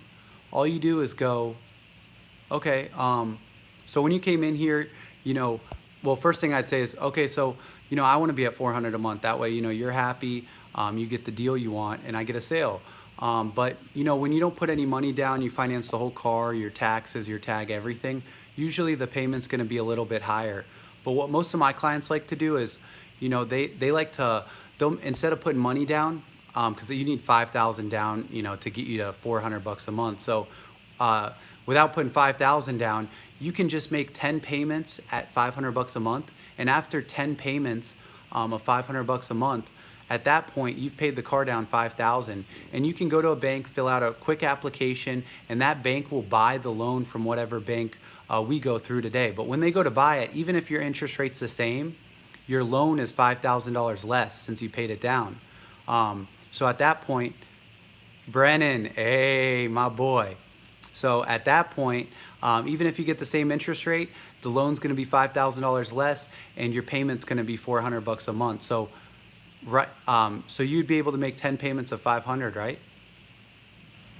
And just like, because you already made it appear to be a good deal, you explain the discounts and the rebates and how you made sure to get those, and then you go back into something like that, like they don't have to pay that 500 forever or whatever, or like just for Don tipped $10 earlier. Remember, he said, what's a hot button? What's a good hot button? If I feel like somebody doesn't have any money and they're buying a new car, let's say I have a rebate of $1,000. Well, a rebate is money back to you. Okay, you've all heard of it. Oh, I'll get a rebate of this much back to you. So every time you sell a car, you usually get them to sign a paper that says you want the rebates to apply towards the car. And that's because rebates go back to you. So if you want, you could be like, let me ask you this question. What if I'm not able to get you down to that payment, but what if I did 0 down, kept you at the same payment, but I cut you a check back for $1,000? That way in a month and a half, when you get your first payment, 0 down today, but in a month and a half when you get your first payment, you put that check in the bank. You'll get it in like a week from now. We send it out to you. Once it goes in the bank, you can spend it at the mall. But after a month and a half, you could make your first payment, and then your next one comes up, and you have money for that as well. So you won't have a payment to pay for in like 4 months. So what if I was able to cut you a check back? You'd probably get in like about a week. Would that work for you? Would that help you out? That's all I can do. So we just got Brennan just sent a tip, $25. Brennan, you the man. You the man. How do you keep control? what do you think about, like, you never want to, like, you never, when you take control, I want it to be like more of like your priority, and then, like, closing them, like justifying and then closing them, like, justifying the price. So taking control comes off as like, you know, to me, it comes off when I think about somebody taking control, it's like I'm telling you, like, I'm smarter than you, and like I know like what to do. This is what you should do. And you're trying to, like, people don't like that. So I don't want to take control. I'm like taking control like in a smarter way, like without it being obvious, like pretty much making them a priority and closing them. What do you think about the 3 tips to being the best salesperson? Think are the best 3 tips to being the best salesperson? I think it's generating traffic, being really good at that, finding something that you like to do. I like texting. That way you do a lot of it because you like doing it, and making sure it works, and then just triple up on it, double, triple, 5 times. And then also I think to be the best salesperson, you have to be really good at closing people by telling a story, that closes them on your product, and then really good at making everything appear to be a deal of a lifetime. So, hey Tony, I'm trying to leave Chevy. And also, I think in investing in yourself, just trying to always get better and just get smarter and know everything. And once you know everything, just know how to use it in the right way. You don't need to get in trouble and give too much, but the more value you have to bring, like if somebody comes into, so value brings up emotions. Value is very important. If somebody comes in, trades in their car, and they have a big payoff and their car's a 2017, I'm like, so when you bought your car, where'd you get it from? Oh, okay. So when you bought your car, did you once you went and financed, did you get any extended warranty or gap insurance? Okay, I thought so. So when we send a check in, we overnight it, we pay off your car. It shows you paid off your car. But also when we pay off your car in that loan, we pay off all that extended warranty and gap that you haven't used. Gap's for the whole loan, and warranty is usually, you probably have some left. So when we pay that off, call the place you got your car from, ask for finance, cancel your warranty, and you're gonna get a check back. Usually it's a couple grand. And right there, that was value. I had knowledge about, when we pay off their loan, we pay off this extended warranty that they didn't use. When they cancel it, it could be $2,200. So there's a lot of value you can bring to people's life, and that's gonna bring emotions up, and it's gonna be like, I gotta buy from this guy. Hey Tony, I'm trying to leave Chevy. I only made 3 grand and sold 30 last month. Thinking of Dodge. Wow. Chrysler Dodge Jeep. Yeah, I mean, look at the pay plan. Marco, you've definitely supported the channel a lot in the past. So email me your pay plan. I'd be happy to look at it before you get the job at the new place. I'm sure you already know what a good pay plan is, but that's so many cars. That doesn't even make sense, bro. Like $100 a car. I don't care if you got the worst surveys in the world. You should make up your own pay plan. So you should be on a separate pay plan. If I sold 30 cars a month, which I do, but if I was you, I would be like, I would want $500 a car. That's what I would be going for. Hey, there's some place, I sold a lot of cars, selling this many cars, looking at other pay plans, missing the CSI, whatever you did wrong, whatever you did wrong, got a bad survey. Even with the bad survey, nobody should be paid 3 grand for 30 cars. That's a lot of work.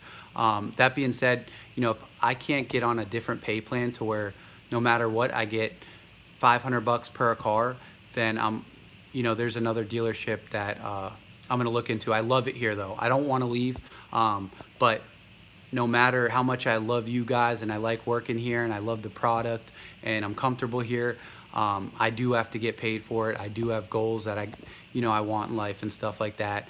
And I know I'm valuable to the dealership with how many cars I sell or whatever, and just you got to close them on getting you a better pay plan. I'm thinking of switching to an Infiniti dealership. Source sells 150 a month compared to Nissan dealership where I work now.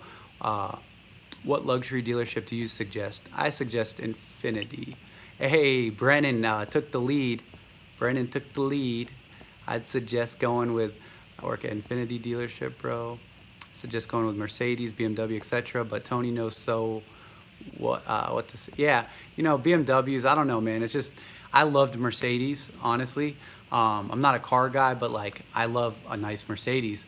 Um, like I'm not like car show type of guy, or like, I like to go, I look at Lamborghini videos or something. But yeah, Mercedes, I just thought it was so luxury. Clientele's great. They're loaded.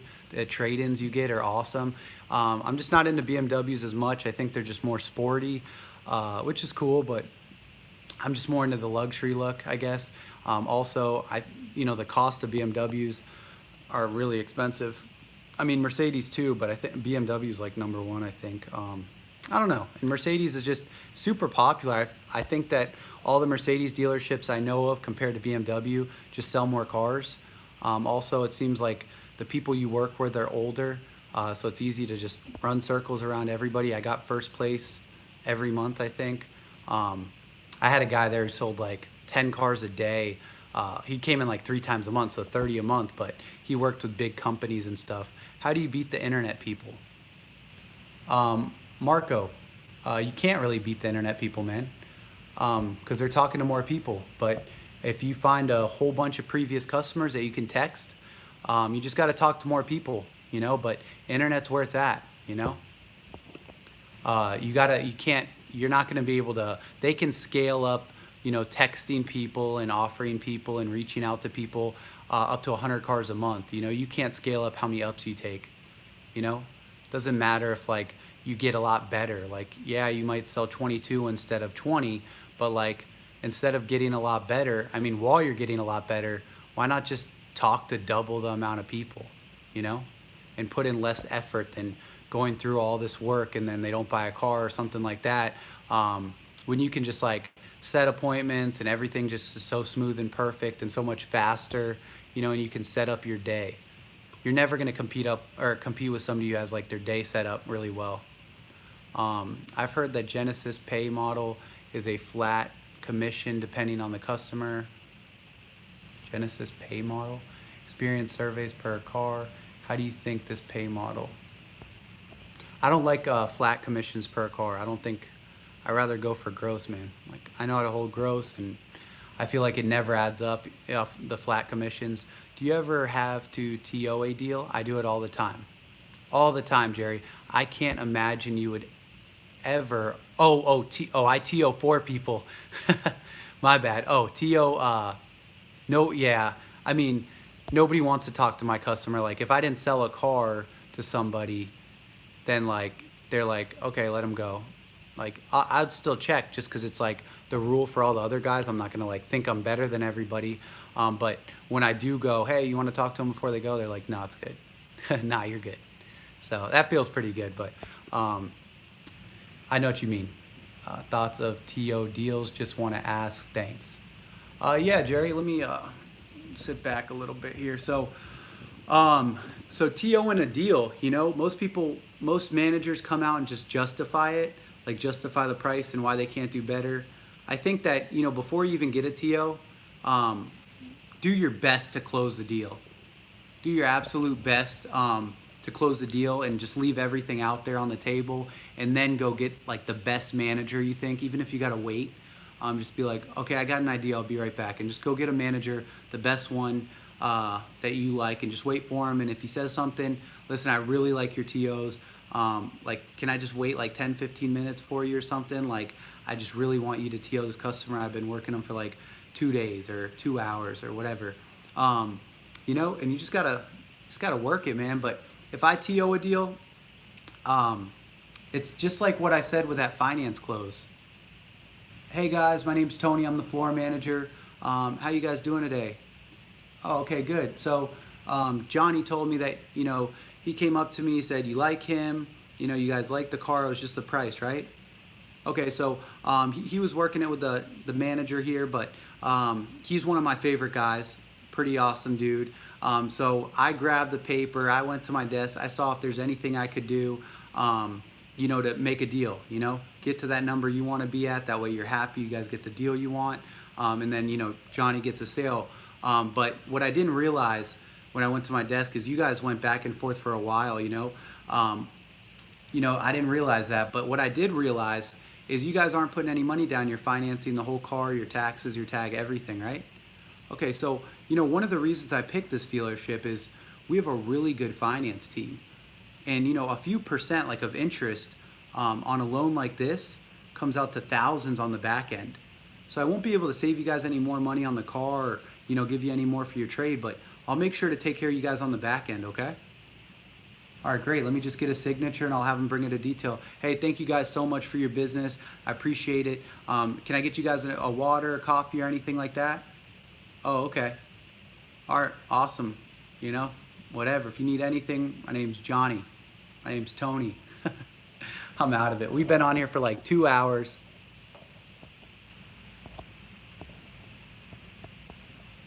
All right, so should I stay on, you guys? How many people? Hey, get those likes up to 35 likes and I'll stay on. 35 likes. So click out of the comments and then hit that thumbs up button. And I'll stay on. It's a long one. I'm gonna post it after too. All right. Do you ever TO a deal? Can't imagine. Okay.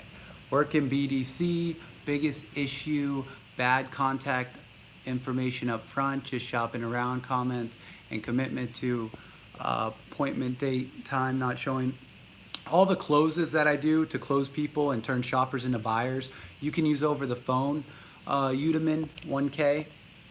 And then, you know, the people without information, listen, man, anybody who doesn't have information on a lead, or you get a bad customer for whatever reason and they're just crazy, like that's you got to realize that's part of the process. Udaman, if you let this weigh you down, or if any of you guys let this weigh you down, this part of the process to get to the person who's a sale, okay, because you got to go through those people every time and those leads every time to get to a deal. If you let that bring you down and upset you, I mean, that's a huge like disadvantage that you have. But if you don't, you have a huge advantage, because most people do let it bring them down. If I get somebody with just an email or whatever, like, dude, I send the email, I move on with my day. I don't care. I'm not like a one-on-one person, or like stressing one person or one deal or one lead, or, you know, one person couldn't get approved, or I got to bring the car back, or whatever. I'm not stressing that. Like, let's up the thinking, up the numbers, and get going. It's part of the process, man. How do you overcome being tough on you? But that's because I love you guys. All right. How do I overcome? I just want the best numbers. Customer, I worked at Mazda and there's several other dealerships. So I just want the best numbers. You give them the best numbers, whatever, or you say that's the best, you know, whatever. You know, it's because they don't know what the best numbers are. So then they get them, they still don't buy. Okay? So that being said, like, the two things I always go back to, unsure about, you know, the car, they're not 100% confident, you know, they're 90% or pretty sure, they still got to go look because they all look the same. You got to be good at closing them at that, and that that your dealership's where they're going to get the best deal, or that pre-owned car is like a really good deal. So you got to be really good at making stuff appear to be a deal of a lifetime. So I just want the best numbers. Well, we advertise our #1 price online, and that's the best price we can tell someone over the phone. But your presence is your leverage, Gary. If you come in, you like the car, I'll make sure you like the price. No, I just want your best numbers.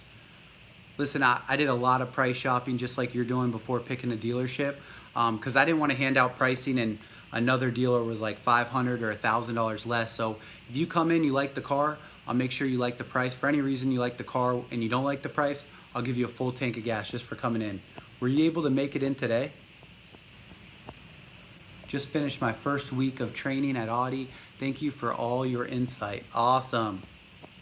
Go take some action. Go sell some cars. I work internet BDC as well, and I agree with Udaman 1K. Lots of customers who are only cross-shopping and won't come in unless they have been told the best deal they've gotten so far. I close them over the phone on my dealership in terms of they're going to get the best deal. It's your boy. It's your boy, Tony Swedberg. Yeah. 35 likes we got. Been getting many indie people at 500 credit scores, do you recommend a philosophy disclosure? Um, Many in people. So indie people, what are you talking about, Marco?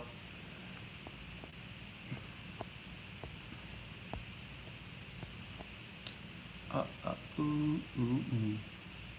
It's your boy Tony Swedberg. Yeah, you just gotta close them on, your dealership in terms of price over the phone.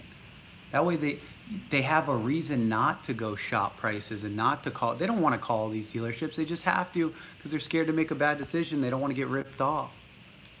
I work at Riverside Nissan, and I had my best month with your tips, man. 18 cars out last night.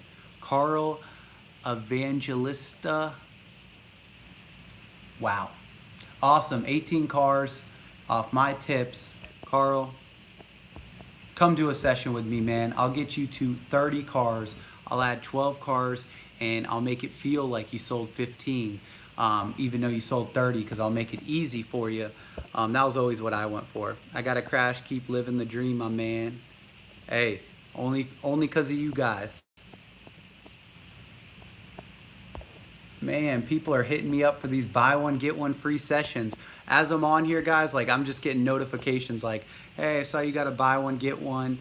Like just constant Facebook, Instagram, and emails. So jump on it, guys, because I think I got this project coming up, and I'll tell you guys about it some other time. But, I might be laying off the sessions for a while, so this could be your last chance. It's always new stuff.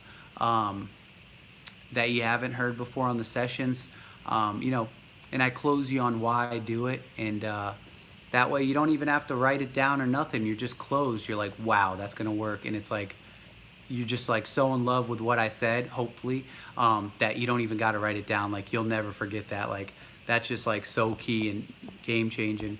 Let's see, favorite brand you worked at? Mercedes. Then Chrysler, Dodge, Jeep. I worked at, let's see, favorite brand.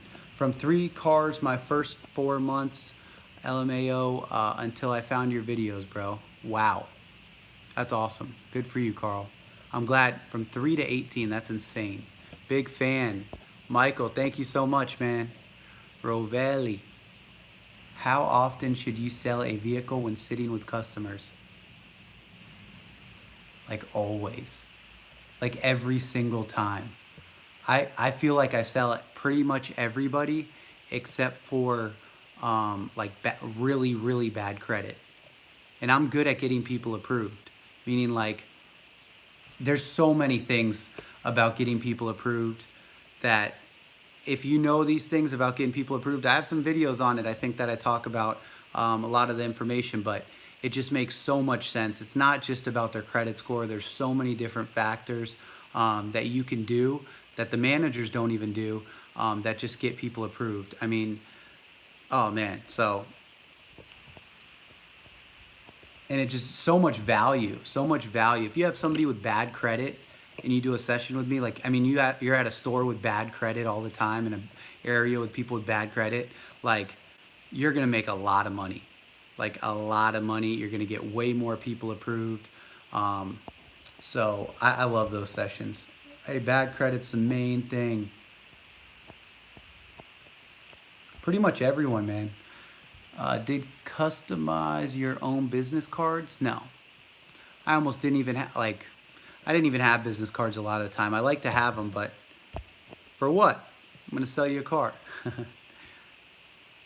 Where you buy your pens. Need to be a closer on this bad credit. Hey, my pens, I'll get some, I'll figure it out. I'll do a video and teach you how to sell a pen, and then I'll put a nice pen in the description. Maybe I'll do it tomorrow or after this. I got you. Just hold on, Marco. Marco Fabian. All right, so cool. I think I'm going to end the session, you guys. Listen, I'm going to give it another,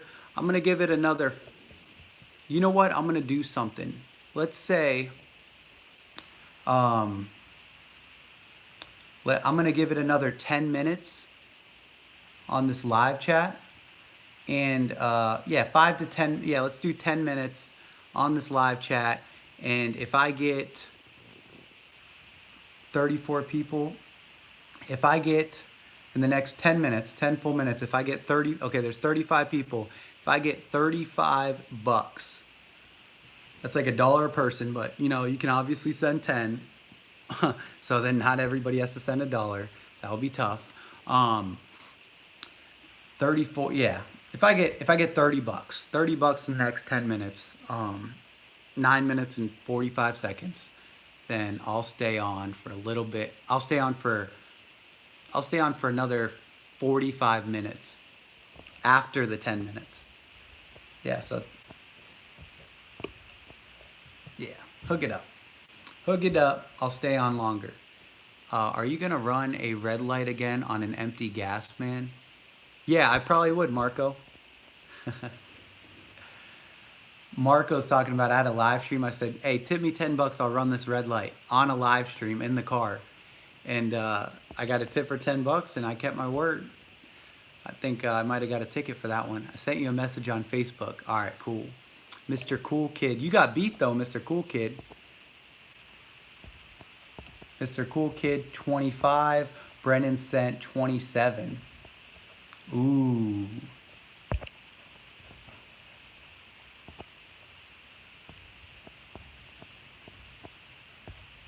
Thanks. Have a good night. Yeah, so we got any more questions? Come on. Let's go. I'm going to give you guys that another 9 minutes, and then I'll stay on for another 45.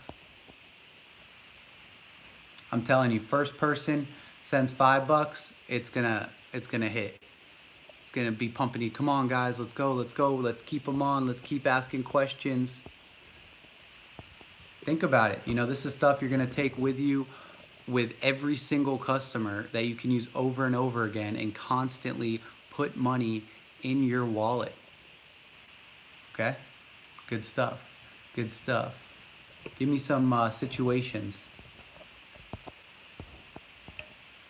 All right, so yeah, but I'm gonna start trying to post more on here, and yeah, I gotta be the biggest car sales trainer on YouTube. Like, I need to stop slacking.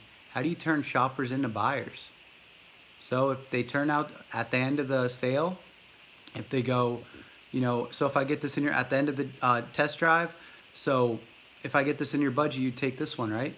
And they say, that pretty much what I'm saying there is, so if I get this in your budget, if the numbers are perfect, you take this one, right? Like, are you closed on the car? The numbers are perfect. Are you closed on the car?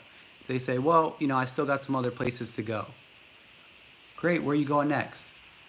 Let's say I'm selling Lexus, and they go, we're gonna go check out Mercedes, and maybe some other places, Maserati. Listen, don't worry, I did the same thing you guys are doing. You know, before picking a car I wanted to sell, I looked at, and then you name the competition. I looked at Mercedes, I looked at Infiniti, I looked at Maserati, name the competition. I looked at BMW, and you know, they all had similar body styles, and any feature we had, they had, or they had, we had. But what really stuck out about Lexus was how well they held their value. And it's because it's one of the only luxury cars that you can pay off. You know, because Toyota makes Lexus, and Toyota's super reliable. And Lexus is just one of those cars that even when it's paid off and it's out of warranty, if something were to happen, it's usually under a couple $100 to fix. That's why, you know, if, you know, we can still sell them for, you know, a lot of money even with 100,000 miles, because people know, you know, Toyota makes Lexus and how reliable they are, and even without warranty, they got another 200,000 miles to go, and if something were to happen, it's usually just a couple $100 to fix. So that's one of the reasons I picked Lexus. But the reason I actually picked this Lexus dealership is because I drive 45 minutes to get here. It's just because I didn't want to hand out pricing and somebody was, you know, $500 or $1,000 less. So if I saved you guys some money, you guys would take this one, right? And that's just closing them, finding out they're not closed at the end of the test drive. You know, because all the cars look similar. It's easy to, you know, be unsure what you want. You got to look at everything before you buy, because they're all so similar. And then you just buy, you know. You're happy with any one you buy because they're all so similar. And then, So that just give a couple key reasons, tell a story, give a couple key reasons why you pick Lexus, and, hit them with that. They all look similar and had similar body styles, and any feature we had, they had, or they had, we had. And you're pretty much right there telling them why you pick Lexus. All right, so we're coming up 5 minutes until it's up. And then if we do hit the 35 bucks, or 30 bucks, I mean, then I'll stay on here for another 45 minutes and I'll answer everyone's questions. Marco, I'll answer your question. Kingsley, got you. John, I know it looks like you got a long question. Jerry, I got you on back-to-back questions. So, yeah. All right. So if we hit that, I'll get back into the questions. I'm probably gonna get some coffee real quick, which is right here. And yeah, just drink some coffee. Look at this cup, man. Go big or go home. Ah, that's disgusting. Freezing cold. So yeah, maybe I'll just talk about whatever. So I think I'm gonna jump back in the car biz, and maybe get I don't know, finance, desk manager. You guys will know soon. Got to make sure everything goes through first. Maybe I'll jump back in sales. Hey, I'm in it for the money. I know I'm not gonna I don't think I'm gonna be a GM. That's not really the goal, but it might be. I might have a change of thought, and I'd love to run a dealership because I love sales guys and girls and helping people, not in a weird way, but. All right, we got 3 minutes and 30 seconds. I'm dropping it 20 bucks. If I get to 20 bucks in the next 3 minutes and 30 seconds in tips, I'll stay on for another 45 minutes, back-to-back questions. Ready? Go. Listen, if you don't got your thing hooked up to send a tip on here, you don't want to do all that. Cash App, money sign, Tony Swedberg. Make sure to spell my name right so you don't send it to somebody else. Money sign, Tony Swedberg, Cash App, and then my Venmo at Tony Swedberg, all lowercase. Boom. I'll get notified on here too. And if you send it, let me know. I'll check. But I'll probably get notified. Appreciate you guys. Oh man, I gotta read this. I just was glancing. John says, "Hey Tony, you're amazing. I've learned a lot from your videos. I work at Honda in Southern California. This is my first sales job ever. I'm 4 months in. Last month I finished with 16 cars." Wow. Awesome. Good for you. 16. That's in the money. I feel like 13, 12, 13 is a lot of work, or 14, 13. That's a lot of work, but doesn't pay that good. But 15 to 18, you start getting good size checks, 7, 8 grand. Better than most people. I work retail on an up system, so what can I do to get me on top in gross and units? You can't be in the same up system as everybody. You're in the up system, but while in between taking ups, you should be texting people from years ago who bought a car and just hitting them with a good offer, which is, "Hey, I saw you bought a car from us a few years ago. I'm very interested in buying it back. We'll give you top dollar for your car, and if you find something you like, we'll discount it down and do our best to keep you at or around the same payment." Is that something you'd be interested in? And why do you reach out to previous customers? Because they're comfortable at the dealership. They've been there before. They do service. They probably live there. They probably live close by. Also, when you send out the text, they reply yes. They think it's something important about their car because they bought the car there. And then, they bought because they're closed on the car you're selling, the product you got, and they're closed on that's where they're going to get the best price because that's why they bought last time. So that's why I reach out to them. So sending text, a lot of them.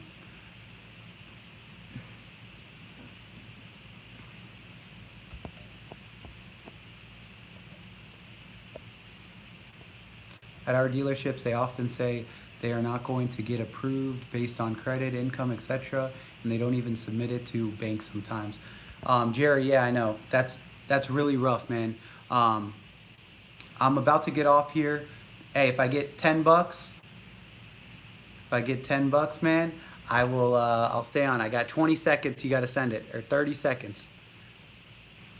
$10, and I'll stay on. Entrepreneur signing out. Good vibes and prosperity. Thanks, Tony, for the answers, man. I'm falling asleep. Keep it sexy out there, brother. Will do, man.